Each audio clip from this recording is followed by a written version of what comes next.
Hello, Radhe Radhe, Ram Ram सभी के लिए।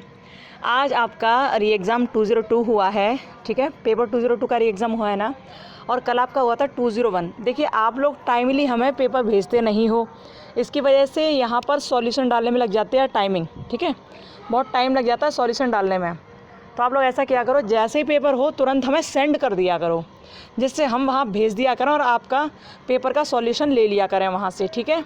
तो आपने 201 भी बड़ा लेट भेजा और इस वजह से हम भी वहाँ लेट ही भेज पाए, तो उसका सॉल्यूशन हमें अब मिला है, ठीक है।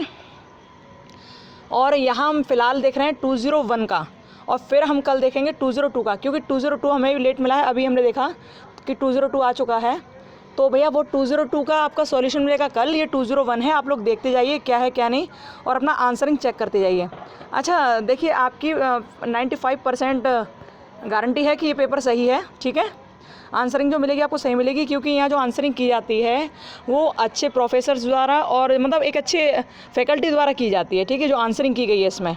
ओके, हो सकता है 2 4 5 क्वेश्चन गलत हों, मे भी पॉसिबल हो सकता है, हम इसलिए 100% गारंटी आपको नहीं दे रहे, ठीक है। लेकिन अधिकतर प्रश्न आपको सही मिलेंगे, 2 4 प्रश्नों को छोड़कर अधिकतर प्रश्न आपको सही ही मिलेंगे, ठीक है। तो आप यहाँ पर इस सॉल्यूशन पर विश्वास रख सकते हो पूरी तरह से। तो आपको पता ही है ये पेपर 201 है, 202 कल आएगा, निश्चित ही कल आ जाएगा, परेशान मत होइएगा, क्योंकि अभी हम उस पेपर को वहाँ पर भेजेंगे और भेजने के बाद फिर उसका सॉल्यूशन कल आपको मिलेगा, ठीक है। लेकिन आप पूरी तरह विश्वास रख सकते हो, ठीक है, सॉल्यूशन आपको सही मिलेगा, सटीक मिलेगा। ओके, ये क्या है 201। तो जिन बच्चों का 201 री एग्ज़ाम हुआ है वो एक बार चेक कर लीजिए अपना अपना पेपर, ठीक है। टाइम ज़्यादा ना वेस्ट करते हुए हम इसे स्टार्ट करते हैं अब। ओके, जैसा आपका पेपर है 201, ये हम सी सीरीज़ देख रहे हैं, नॉलेज एंड करिकुलम। ये एक स्टूडेंट के द्वारा भेजा गया है। देखिए, हम कहते हैं कि स्टार्टिंग में भेज दिया करो, लेकिन बच्चे लेट कर देते हैं, इसलिए सॉल्यूशन लेट हो रहा है बहुत, ठीक है। अब आपके ऊपर है, आप जितनी जल्दी भेजोगे उतनी जल्दी आपको सॉल्यूशन मिल जाएगा। ओके, तो ये है 201, हम लोग देख रहे हैं नॉलेज एंड करिकुलम को। स्टार्ट करते हैं। ये देखिए, ये पहला प्रश्न है, हिंदी को लेते हैं हम यहाँ पर, ठीक है। विश्वविद्यालय अनुदान आयोग की स्थापना हुई। कुछ बच्चे इंग्लिश वाले भी होंगे, चलो ऐसे कर लेते हैं, देख लेना भैया इसके हिसाब से आप लोग। विश्वविद्यालय अनुदान आयोग की स्थापना हुई, तो इसका जो पहला उत्तर होगा ना, इसका होगा सी, ठीक है। इसका उत्तर होगा सी, लगाते जाना अपने अपने आंसर, ठीक है। दूसरा है, शिक्षा की 10+2+3 संरचना अपनाने का सुझाव सर्वप्रथम किसने दिया था। इसका आंसर होगा बी, कोठारी आयोग। ओके, तीसरा देखो, NCTE की कितनी क्षेत्रीय समितियां हैं, तो इसका आंसर होगा 4, ठीक है। पाठ्य सहगामी क्रियाएं आधारित हैं, किस पर आधारित हैं, तो रुचि के सिद्धांत और क्रिया का सिद्धांत, नियोजन का सिद्धांत, ये सभी पर आधारित हैं, तो इसका होगा डी, यानी कि उपरोक्त सभी। इनके चारों के आंसर लगाओ, फटाफट से लगा लिए होंगे। आगे बढ़ते हैं हम लोग। 5वां देखिए, NCTE को स्वायत्त एवं वैधानिक प्रतिष्ठा किस वर्ष में मिली थी। NCTE को मतलब ये ऑटोनोमस बॉडी कब बना था, कब कहलाया, तो इसका आंसर होगा 1993, ठीक है। डी इसका आंसर है। यहाँ हम लोग टाइम वेस्ट नहीं करेंगे, केवल आंसर देखेंगे और पूरी दुनिया को नहीं पढ़ने वाले हम यहाँ पर, हर ऑप्शन को नहीं पढ़ने वाले हम यहाँ पर, केवल हम लोग यहाँ पर आंसर चेक करेंगे, ठीक है। ये 201 चल रहा है, आपको पता ही होगा। अब 6वां उत्तर देखिए अपना। 6वां है, DI मतलब डाइट की स्थापना निम्नलिखित स्तर के शिक्षकों को प्रशिक्षण हेतु की गई।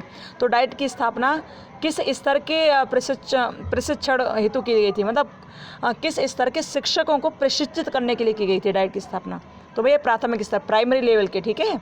इसका क्या है, प्राइमरी लेवल। ओके, देख लेना।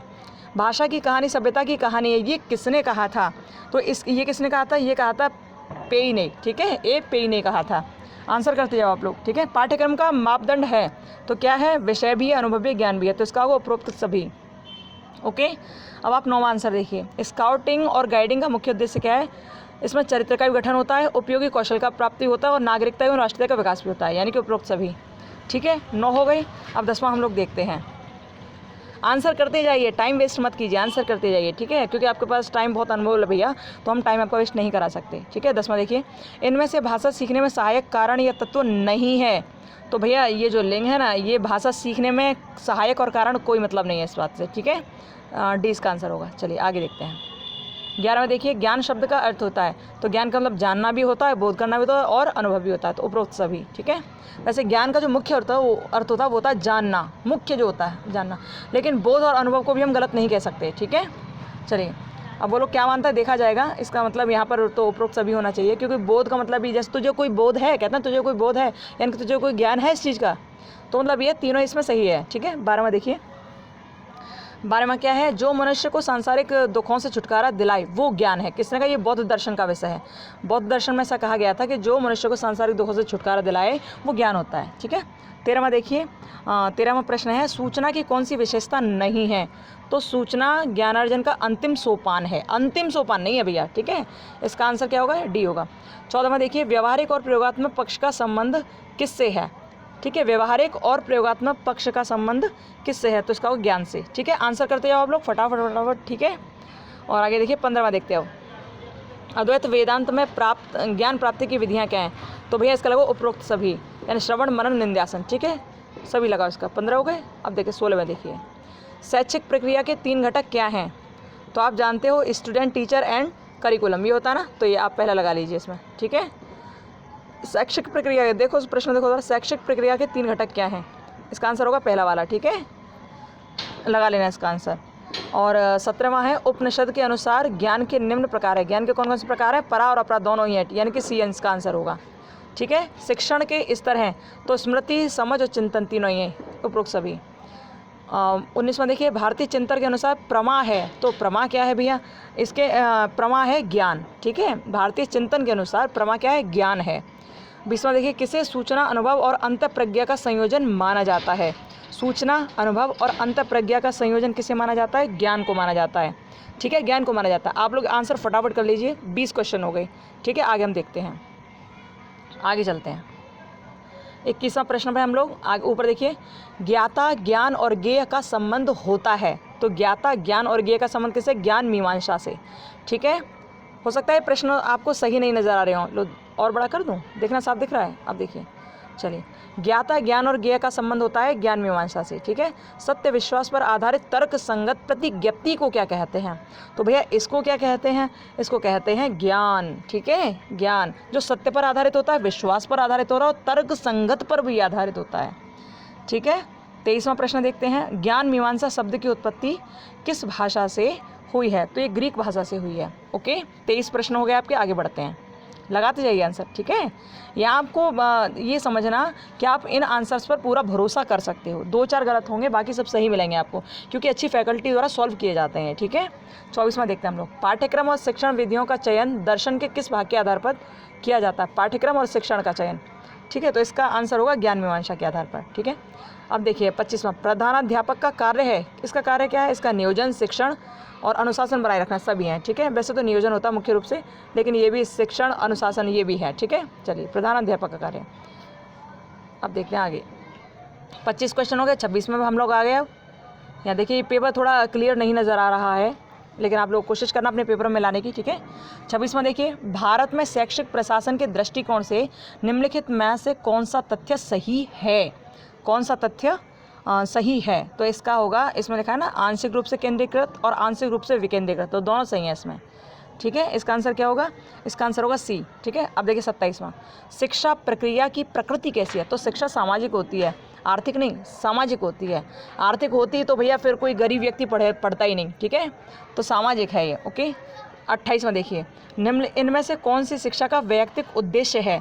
तो शिक्षा का जो वैयक्तिक उद्देश्य है ना, देखो वैयक्तिक का उद्देश्य का मतलब होता है व्यक्ति का विकास, यानी कि स्वयं का विकास, यानी कि आत्मनिर्भर बनाना व्यक्ति को। अभी इसी आत्मनिर्भरता के विकास को ही प्राकृतिक विकास भी कहा जाता है।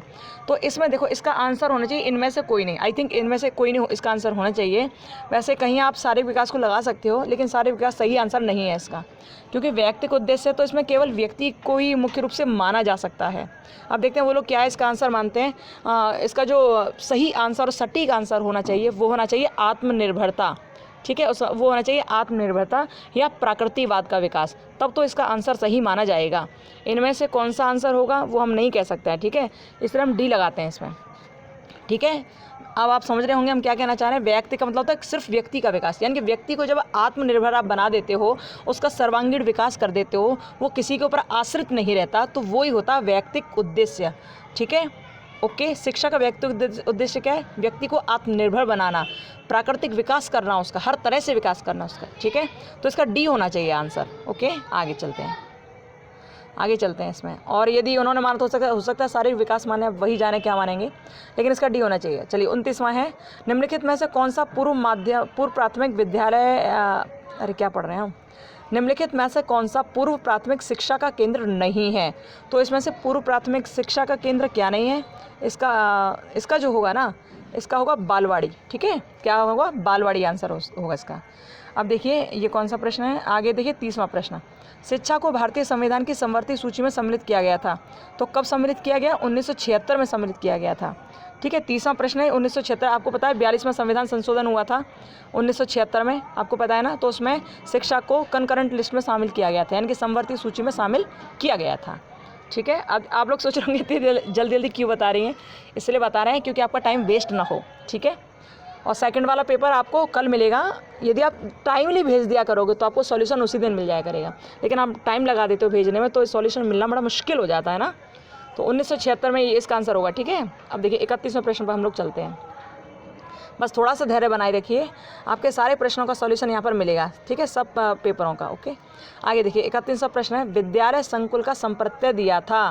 विद्यालय संकुल बोले तो स्कूल कॉम्प्लेक्स, स्कूल कॉम्प्लेक्स का जो दिया था ना, किसने दिया था, कोठारी आयोग ने दिया था। ठीक है, स्कूल कॉम्प्लेक्स किसने दिया था, कोठारी आयोग ने। इसका आंसर ए होगा। ठीक है, अलीगढ़ मुस्लिम विश्वविद्यालय है।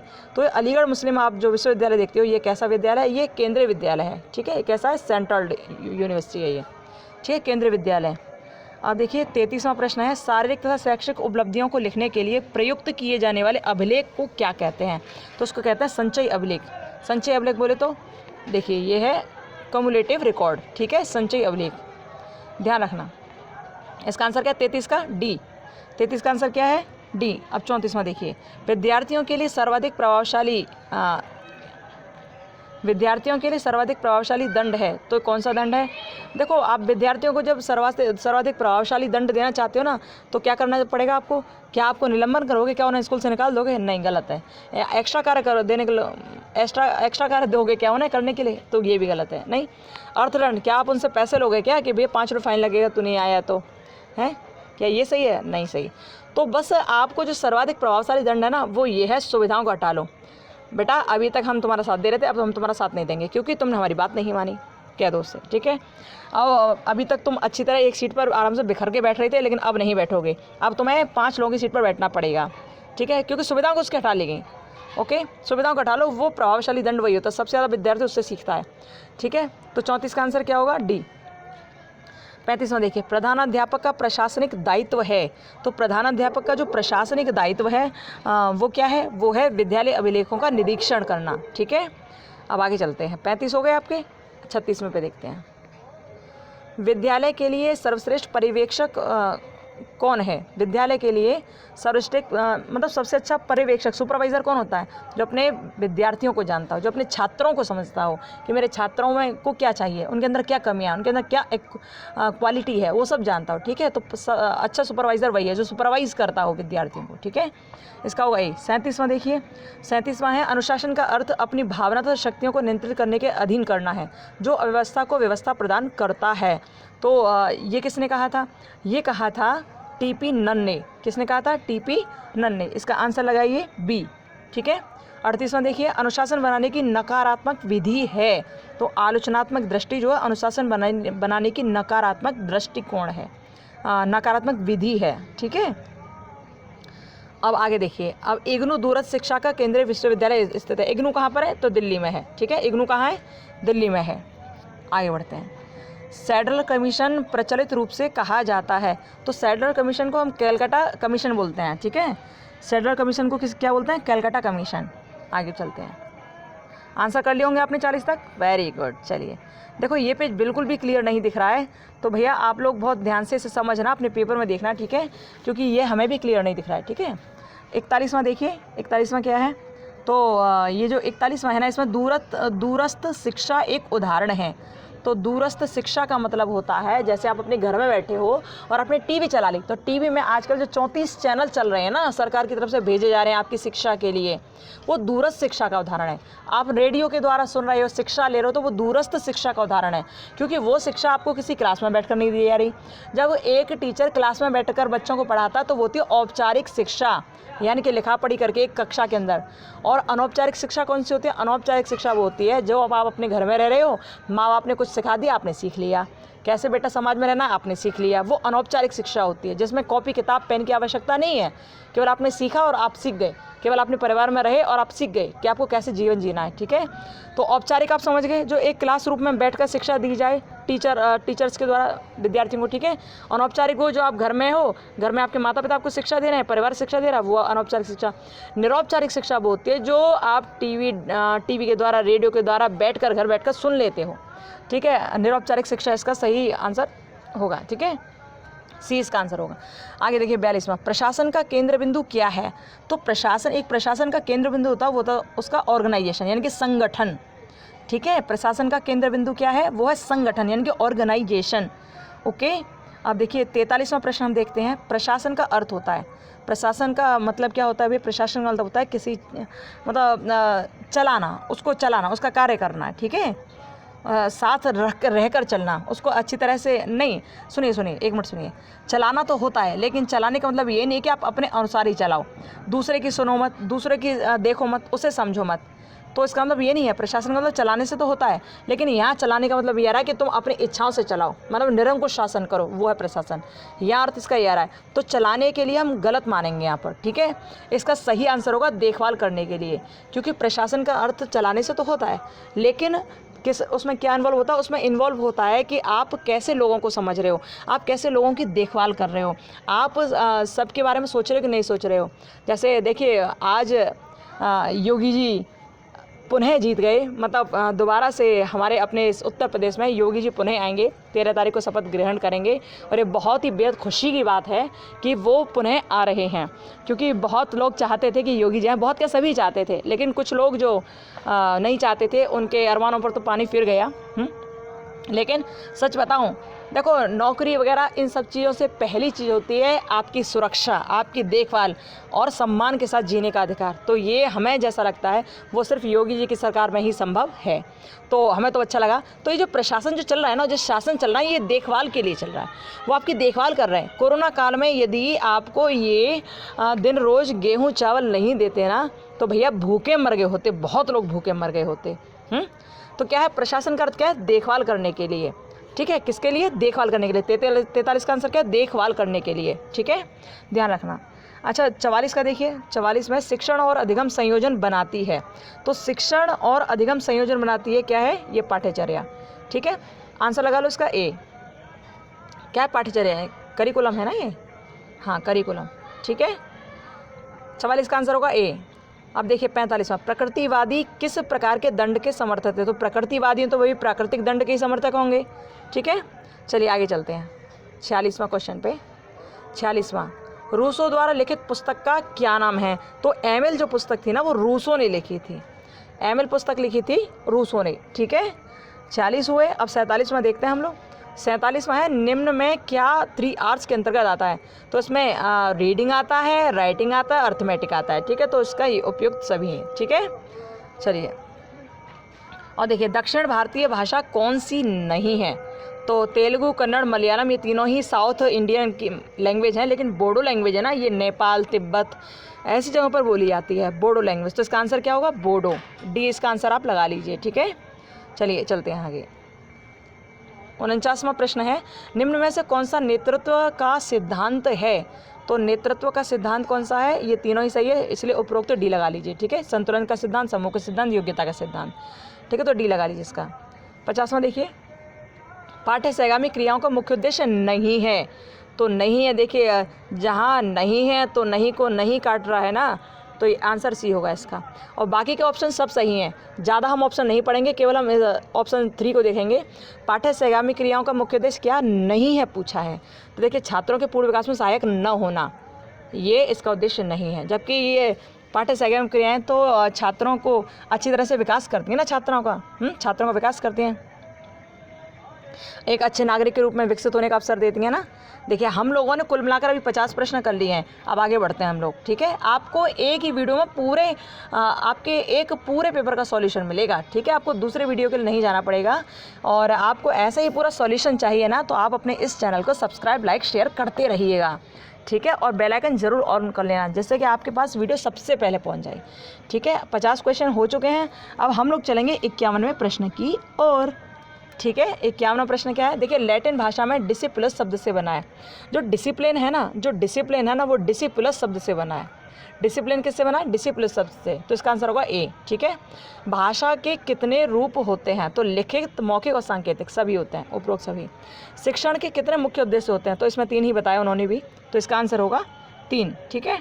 अब देखिए आगे, देखिए आंसर लगा लिए होंगे आपने, वेरी गुड। आगे देखिए 54वां प्रश्न है, संगीत, नाटक और नृत्य क्रियाएं के अंतर्गत आती हैं। तो संगीत, नाटक और नृत्य जो क्रियाएं होते हैं वो सांस्कृतिक क्रियाओं के अंतर्गत आती हैं। आपकी कल्चरल एक्टिविटीज़ होती हैं वो, ठीक है। क्या होती हैं? कल्चरल एक्टिविटीज़, संगीत, नाटक और नृत्य, ठीक है। चलिए 55वां देखिए, हिंदी भाषा की लिपि है।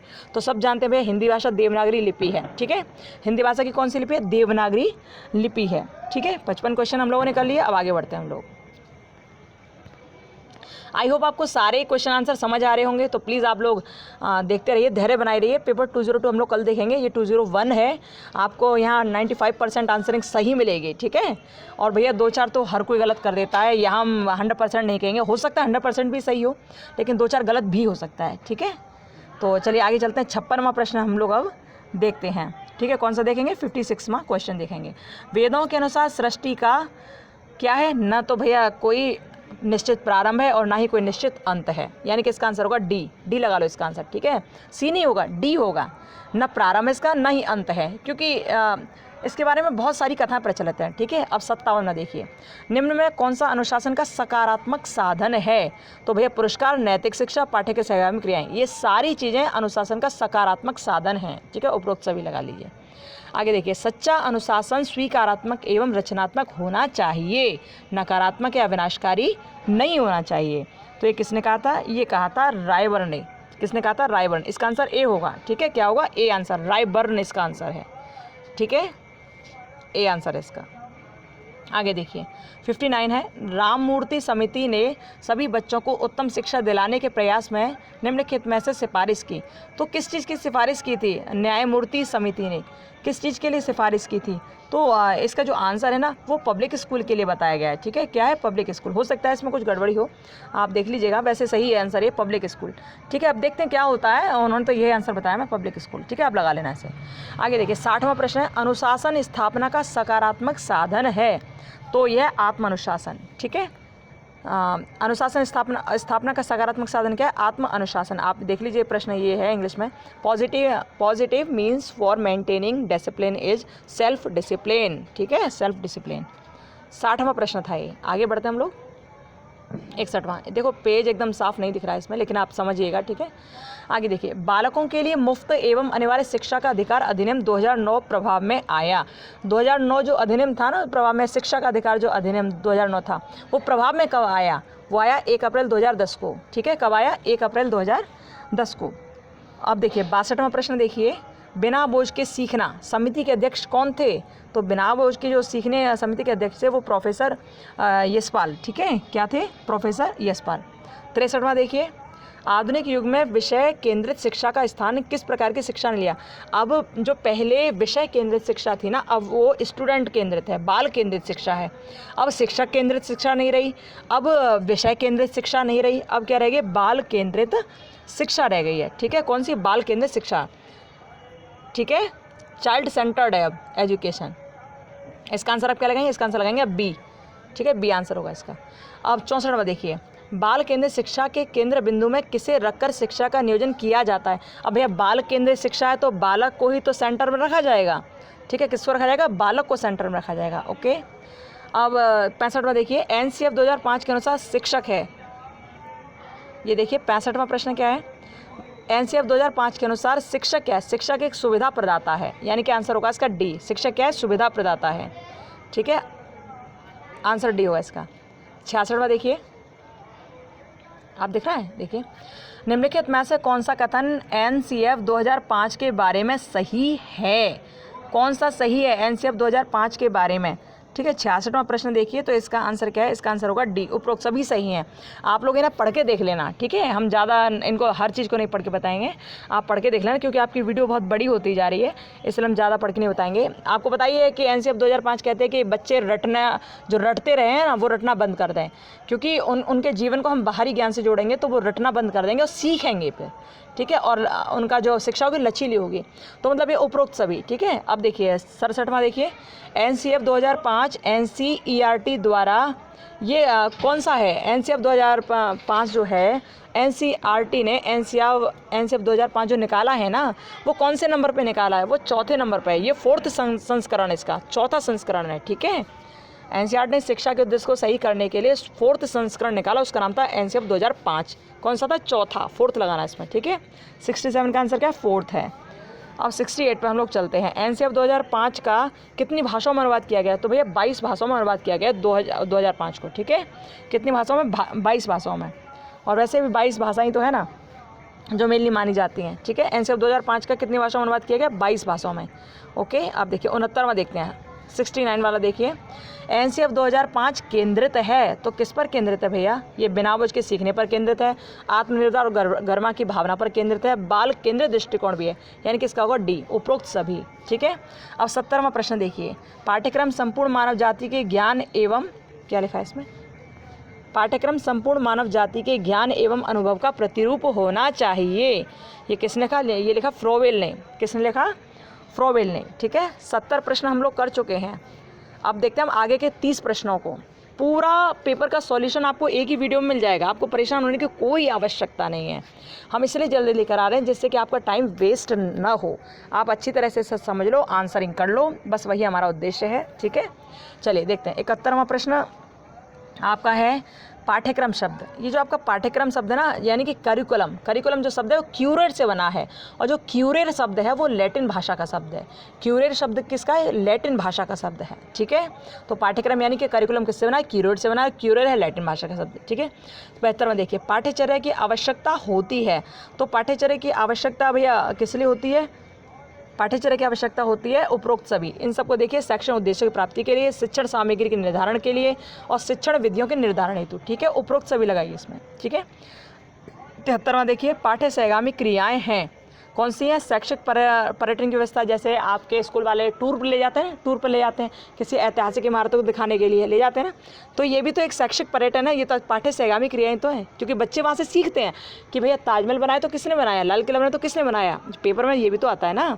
तो ठीक है, ये हो गया पाठ्य सहगामी क्रियाएं, शैक्षिक पर्यावरण की व्यवस्था भी है, और स्काउट गाइडेड शिविर का आयोजन भी है। तो इसका आंसर होगा सी, ठीक है। 73 का क्या होगा? सी आंसर होगा 73 का, आप लोग लगा लीजिए। अब 74वें प्रश्न की ओर हम लोग चलते हैं।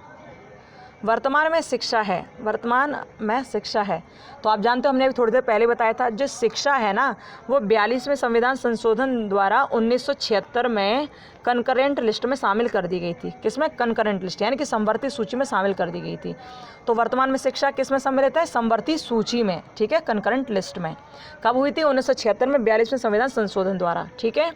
आगे देखिए 75वां प्रश्न देखिए, समाजशास्त्रीय दृष्टिकोण के अनुसार पाठ्यक्रम होना चाहिए, तो भैया पाठ्यक्रम कैसा होना चाहिए? लचीला होना चाहिए, फ्लेक्सिबल होना चाहिए, विद्यार्थी की आवश्यकताओं को पूरा करने वाला होना चाहिए, ठीक है, ध्यान रखिएगा। 75 का आंसर क्या है? फ्लेक्सिबल, यानी कि लचीला। चलिए आगे चलते हैं। 76वां प्रश्न है, बुनियादी शिक्षा पाठ्यक्रम में निम्नलिखित शामिल नहीं था। तो बुनियादी शिक्षा में शामिल क्या था? बुनियादी शिक्षा में वो शामिल था कि एक तो बच्चे का सर्वांगीण विकास हो, दूसरा बच्चे का जो संबंध बने ना उसकी मातृभाषा से बने, बच्चा मातृभाषा के अनुसार पढ़े, और वहाँ अंग्रेजी माध्यम की कोई बात नहीं थी, ठीक है। तो इसका आंसर होगा सी, क्योंकि यहाँ पूछा है शामिल नहीं था। बुनियादी शिक्षा पाठ्यक्रम में निम्नलिखित में से शामिल नहीं था, तो क्या शामिल नहीं था?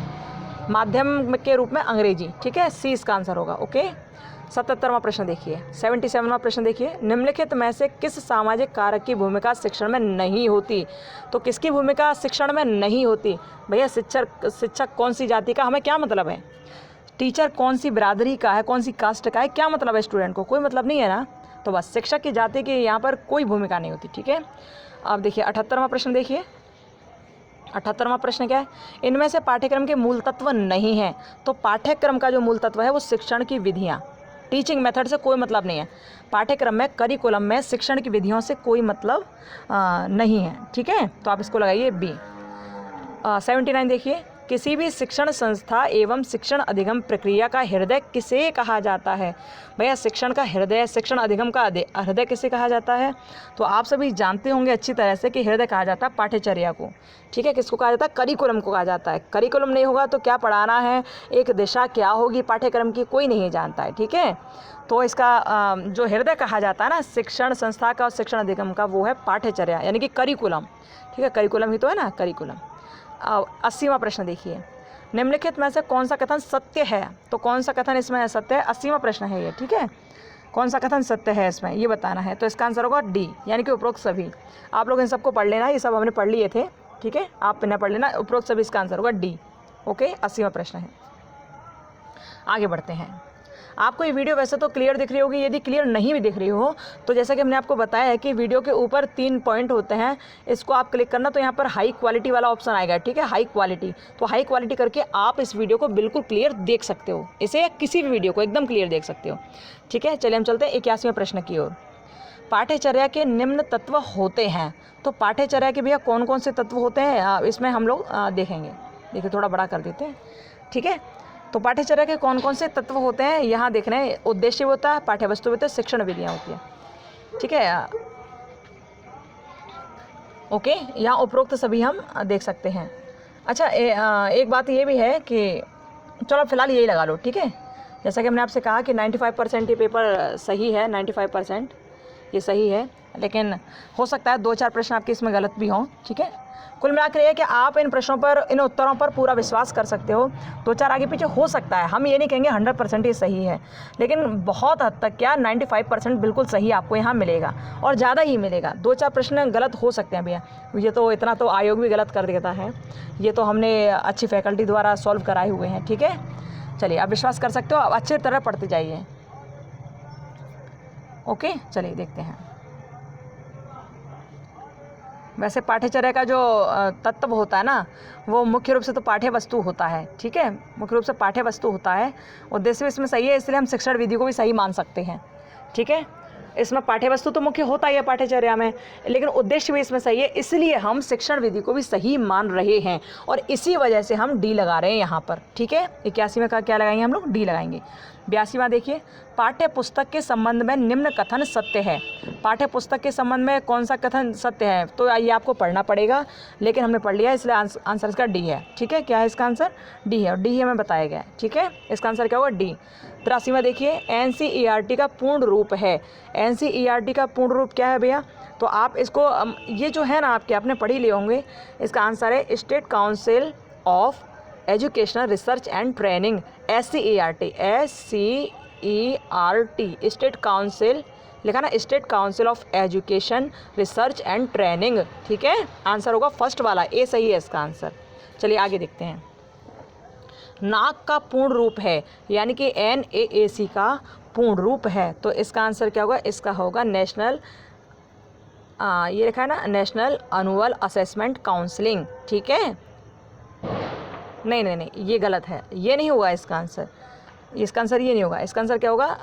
National assessment and accreditation council, ये होगा इसका। ठीक है, इसका आंसर होगा ये। ठीक है, ये वाला नहीं होगा, national assessment and accreditation council. ठीक है, तो आप ये लगाना, ये लगाना सी वाला। ठीक है, यही सही होगा। आगे देखिए, BRC का पूर्ण रूप है, तो BRC क्या होता है? BRC होता है ब्लॉक रिसोर्स सेंटर। क्या होता है? Block resource centre. ठीक है, 85 का क्या होगा? ए होगा, और इसका होगा सी। ठीक है, चलिए आगे बढ़ते हैं। 15 क्वेश्चन और रह गए आपके पेपर 201 के, फिर हम लोग 202 को सॉल्व करेंगे। कल आपके सामने 202 का सॉल्यूशन पूरा मिल जाएगा। थोड़ी आपको भैया पेशेंस बनाए रखना होगा थोड़ा। ठीक है, हमने जैसा कि आपसे कहा कि आप जितनी जल्दी पेपर भेज दिया करोगे उतनी जल्दी आपको आंसर मिलेगा, लेकिन पेपर आप लोग बहुत लेट भेजते हो। पेपर 201 इतना लेट भेजा है, यदि कल ही आ गया होता ना तो कल ही इसका सॉल्यूशन मिल गया होता, और आज पेपर 202 का सॉल्यूशन हो रहा होता, लेकिन लेट कर देते हैं आप लोग ना। चलिए इसको देख लेते हैं, 15 प्रश्न और हैं इसमें, फिर 202 को हम लोग कल देखेंगे, ठीक है। कल आपको उसका पूरा आंसर मिलेगा, सही मिलेगा, परेशान मत होइएगा। ओके, चलिए आगे देखते हैं। इसमें लिखा है डाइट उत्तर प्रदेश स्थापना, मतलब डाइट की स्थापना उत्तर प्रदेश में कब हुई थी, ये कहना चाह रहे। तो भैया 1991 में हुई थी रायबरेली में। सबसे पहले जो डाइट DIET ये विद्यालय स्थापित किया गया था ना, डाइट स्थापना की गई थी इसके 1991 में की गई थी, ठीक है। कहाँ पे? रायबरेली में। 87वां प्रश्न देखिए, 87 में क्या है, भारत में प्राथमिक शिक्षा के सार्वभौमिकरण का मूल उद्देश्य क्या है।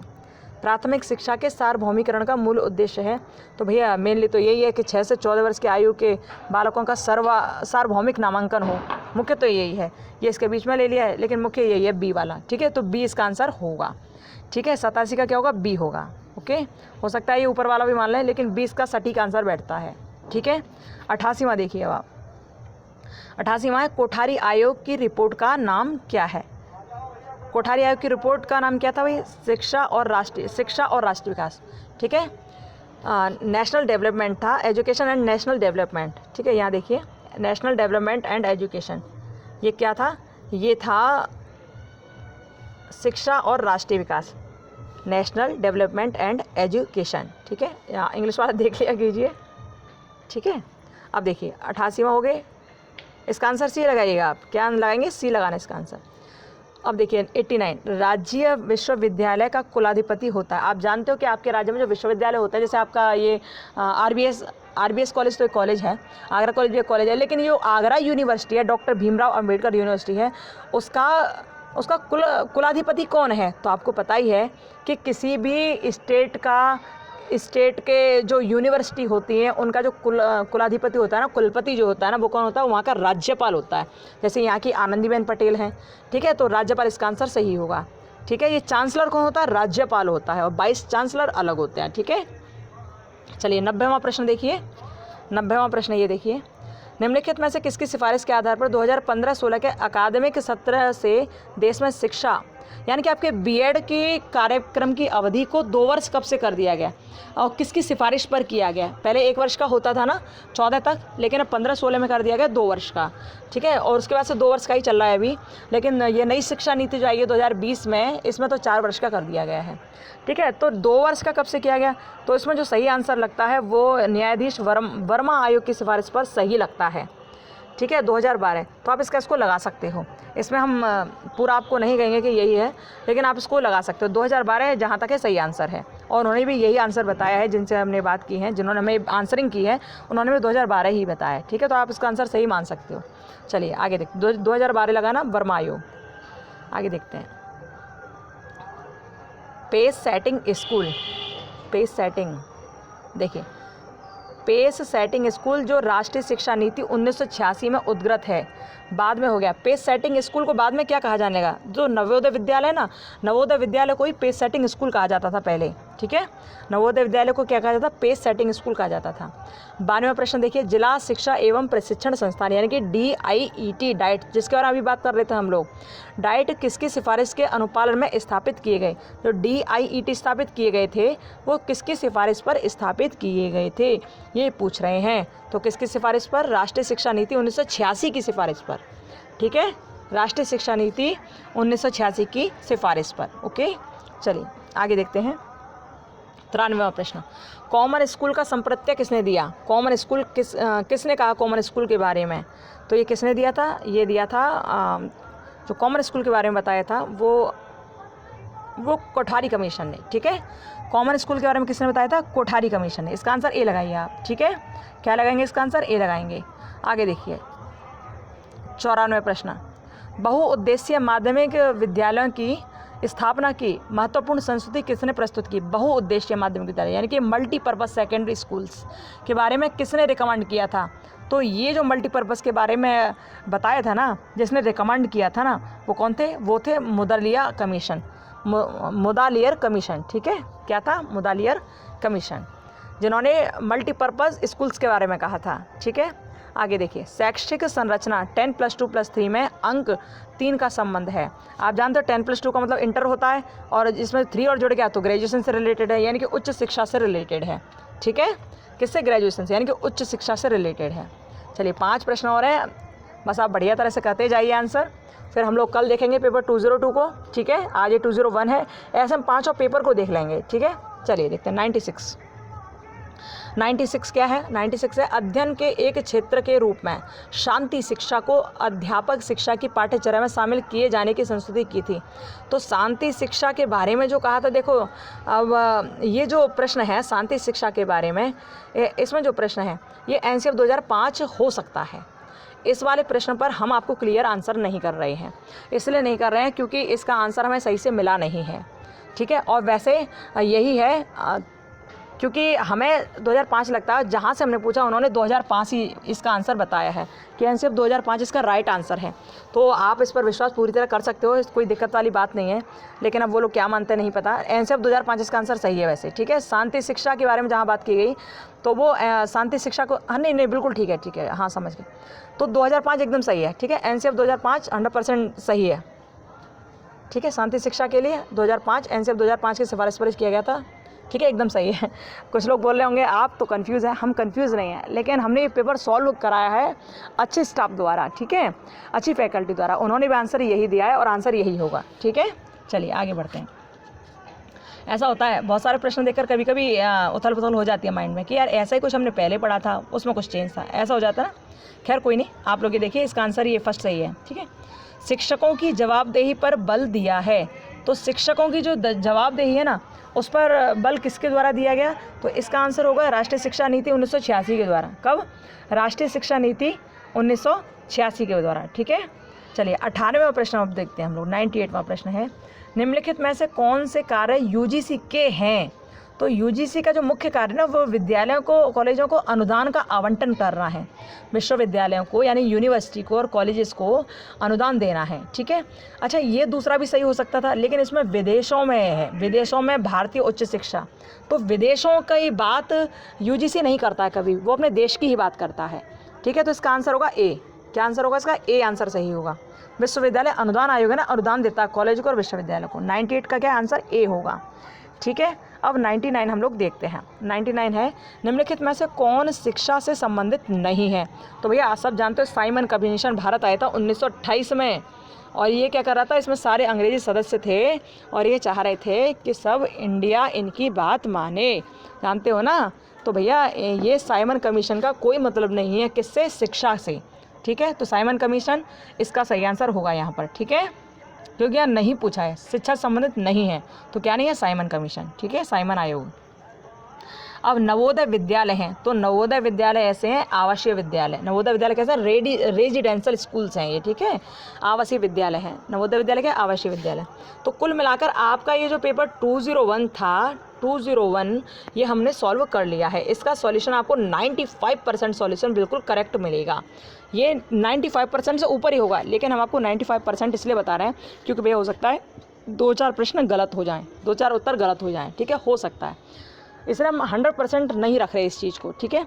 लेकिन यह है कि आप इन पर पूरा विश्वास कर सकते हो, ठीक है। तो यहाँ आज हमने 201 को सॉल्व किया है, कल हम करेंगे 202 को सॉल्व। आपको आंसरिंग सही मिलेगी, परेशान होना मत, घबराना मत। बस इतना किया करो कि पेपर जैसे आपको तुरंत आप सेंड कर दिया करो टेलीग्राम चैनल पे, ठीक है, जिससे हम आंसरिंग समय से करवा सकें, वहाँ भेज सकें और वो लोग आंसर सही से करवा कर, टाइम से करवा कर आपके सामने फिर हम रख सकें, ठीक है। चलिए मिलते हैं कल, क्योंकि अब तो टाइम नहीं है, अभी हमने वहाँ पर भेजना है, कुछ उसके कुछ पेज भी सही नहीं थे इसलिए भेज भी नहीं पाए हैं। तो ऐसा करना कि कोई भी बच्चा दोबारा से पेपर 202 को हमें सेंड कर देना एक बार दोबारा से, क्योंकि उसमें कुछ शब्द हमें सही नहीं नज़र आ रहे हैं, ठीक है। तो आप प्लीज़ एक बार ऐसा करना, 202 को दोबारा सेंड कर देना, जिससे वो हमें क्लियर नज़र आ जाए और हम भी वहाँ पर भेज दें और फिर वहाँ से जल्दी से जल्दी सॉल्यूशन मिल जाए, ठीक है। फिर हम आपके सामने उस सॉल्यूशन को रख देंगे कल, ठीक है। परेशान होइए मत, सॉल्यूशन सही मिलेगा, परेशान मत होना। तो ये 201 था जो आपने आज कर लिया है। चलिए मिलते हैं कल, ओके बाय, राधे राधे, राम राम, खुश रहिए, मस्त रहिए और अपना ध्यान रखिए। और हाँ, सही और सटीक सॉल्यूशन पाने के लिए आप अपने इसी चैनल को लाइक, सब्सक्राइब और शेयर कर सकते हो। ओके प्यारे, bye, Radhe Radhe, Ram Ram, bye bye.